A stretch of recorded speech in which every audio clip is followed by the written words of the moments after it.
Everyone, welcome back. এখন হচ্ছে আমার সকাল শুধুমাত্র। আহ, যদি আমি এখন বর্তমানে চাকরি করতেছি, তো চাকরির আসলে জীবনটা আর হচ্ছে একজন ব্যাচেলার লাইফের জীবন আসলে টোটালি ভিন্ন, বা চাকরির জীবন ছাড়া যারা। তো এখন আজকে আমার অফডে ছিল। তো এখন দুপুর 3টা, দুপুর না বিকেলই বলা যায়। আমার আসলে ঘুম ভাঙছে এখন। যখন আমি চাকরি না করতাম তখন আসলে আমার ঠিক এভাবেই কন্টিনিউয়াসলি এত লেট করে ঘুম থেকে ওঠা হইতো। সো আমি আসলে আমার মাত্র ঘুম ভাঙছে। ভাঙার পরে আসলে আজকে আমি আপনাদের একটা ব্যাচেলার লাইফের জীবন কেমন হতে পারে সেটা আজকে আমি আপনাদেরকে দেখাবো। সো চলুন আজকে একদম শুরু থেকে, আমার ঘুম থেকে ওঠা থেকে শুরু করে আসলে একদম টোটালি রেডি হওয়া পর্যন্ত আমি টোটাল আজকে ভিডিওতে তুলে ধরবো। সো চলুন শুরু করা যাক। তো আসলে আমার জীবনটা শুধুমাত্র তারাই বুঝতে পারবেন যারা আসলে ব্যাচেলার থাকতেছেন, যে অগোছালো জীবন আসলে কেমন থাকে ব্যাচেলার লাইফে। সো আমার হচ্ছে, আমি আসলে একটু ঢালা বিছানায় ঘুমাতে পছন্দ করি বেশি। বিশেষ করে হচ্ছে ফ্লোরে যে বেডিং করে সেটা। তো এখানে এভাবে ফোন রাত্র চার্জ দিয়ে ঘুমানো হয়, যদিও এটা আসলে খুব একটা ভালো দিক না। তো এটা হচ্ছে আমার বিছানা। এই হচ্ছে এখনো মশারির দেওয়া, মশারিটা এখনো উঠানো হয় নাই। তো ভাত তাও রান্না করা হয় নাই।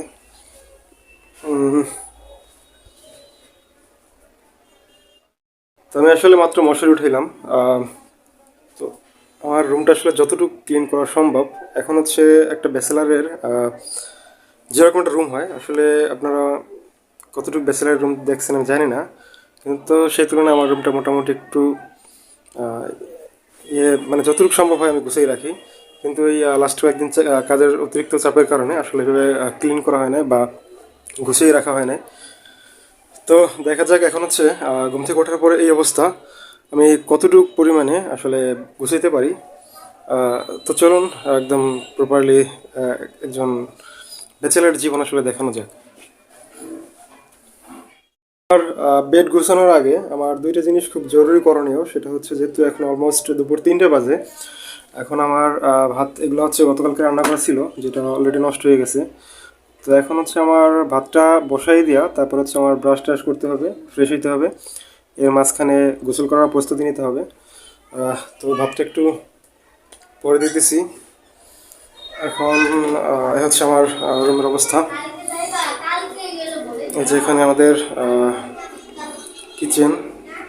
যদিও আসলে আমি একলা থাকি, এখানে একলার জন্য আসলে অত একটা বড় কিচেনের প্রয়োজন হয় না। তো আসলে আমি ভাতটাকে চড়াই দেওয়া, তারপর হচ্ছে আমি ফ্রেশ হব, কারণ ফ্রেশ হইতে তো আমার ভাতটা হয়ে যাবে। তো এখন ভাত বসা দেওয়ার জন্য আসলে চাল দিতেছি। বিসমিল্লাহ।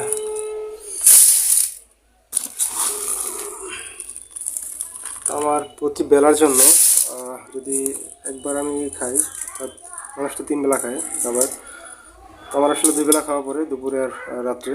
তো এটার হচ্ছে 1.5 পট পরিমাণে আমার হচ্ছে লাগে প্রতিবেলা। 1.5 পট লাগে না, আমি 1 পটই আমার হয়, কিন্তু 1.5 পট দিয়ে যাতে আসলে শর্ট না পড়ে। তো আমি এখন হচ্ছে 2 বেলার জন্য রান্না করব।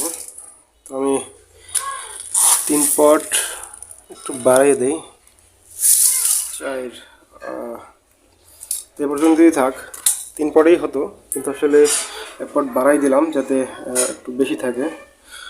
আর এটা তরকারি আমার নষ্ট হয়ে গেছে। আসলে তরকারি নষ্ট হয়েছে, ভাতও নষ্ট হয়েছে। আসলে ব্যাচেলার থাকলে প্রচুর জিনিসপত্র নষ্ট হয়, এটা আসলে ইচ্ছাকৃতভাবে হয় না। এটা আহ, অর্থাৎ ওইভাবে হয়ে ওঠে না, খাওয়া হয় না ওইভাবে ঠিকঠাক মতো। অনেক সময় বাইরে খাওয়া পড়ে বা বিভিন্ন কারণে। তো চাল বসাই দেওয়ার পরে আপনাদের পরবর্তী স্টেপ দেখাচ্ছি। তো আসলে ঘুম থেকে ওঠার পরে আমার প্রথম কাজ শেষ। প্রথম কাজ হচ্ছে ভাত বসাই দেওয়া, আর হচ্ছে এটা আমি গোসল করবো। তো এখন পর্যন্ত শীত যায় নাই পুরোপুরি, যার জন্য আসলে একটু গরম পানি দিছি গোসলের জন্য। তো এক সাইডে গরম পানি দিলাম, এক সাইডে ভাত বসাই দিলাম। এর ফাঁকে আমি হচ্ছে ব্রাশ করব, ব্রাশ করতে করতে হচ্ছে আমার ভাতটা মোটামুটি হয়ে যাবে। আর এখানে একটা মজার বিষয় দেখেন, সেটা হচ্ছে এখানে পাতিলের সাইজটা কিন্তু অনেক বড়। এটা আসলে সরাসরি আমি যদি করি, তাহলে এটা পড়ে না। যেমন এই যে এটা কিন্তু বসতেছে না।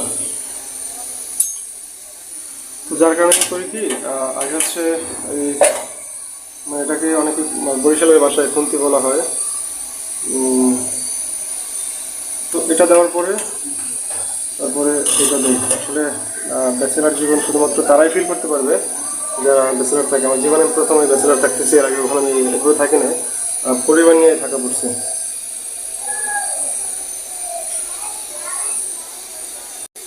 আর ঢাকা শহরে একটা লাইনের একটা সমস্যা আছে, লাইনের গ্যাসের। তা হচ্ছে ঠিকভাবে সবসময় গ্যাস পাওয়া যায় না।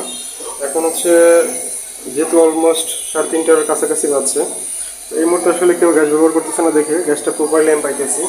কিন্তু এটা যারা ঢাকা থাকে তারা আসলে এটা ব্যাপারটা ফিল করতে পারে, যারা লাইনের গ্যাস ইউজ করে।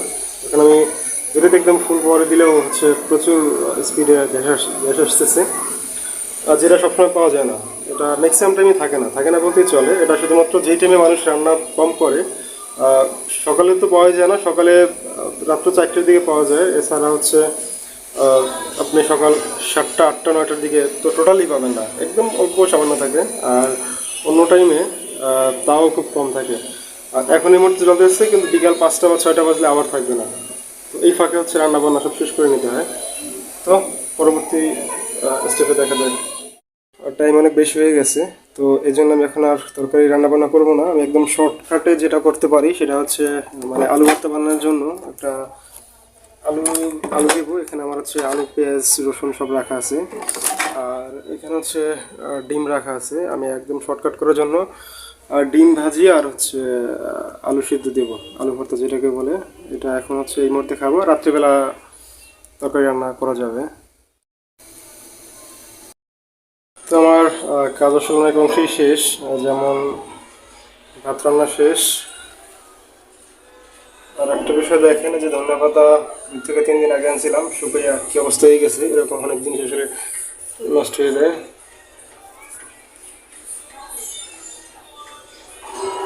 এখন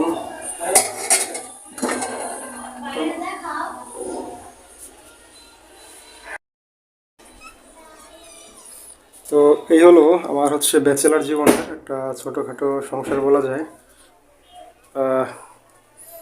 সকালবেলা দেখাইছিলাম, সকাল না দুপুরবেলা দেখাইছিলাম যে আসলে গোছালো পুরো রুম ছিল। এখন মোটামুটি একটা গুছের পর্যায়ে আনছি।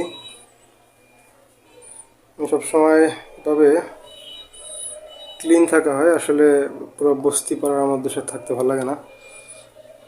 এখানে বসে আমি হচ্ছে আমার অনলাইন অনেক কাজ থাকে যেগুলো আমি করি।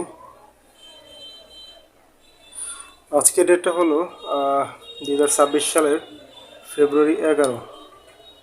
এখন অলমোস্ট 4:37 বাজে।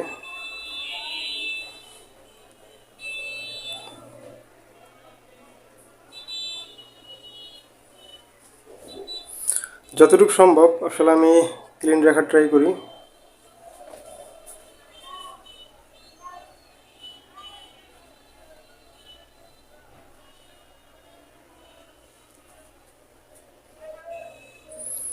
আর একটা বিষয় আমি আপনাদের ক্লিয়ার করি, আমার হচ্ছে এই সাইডটা কিন্তু টোটালি গ্লাস, ঠিক আছে? তো গ্লাসের কারণে এখানে এই যে এটা দেওয়া, যাতে আসলে মানে রৌদ্রটা কম পড়ে, অর্থাৎ আলোটা কম পড়ে, নয়তো আলোতে ঘুমানোর মতো অবস্থা থাকে না।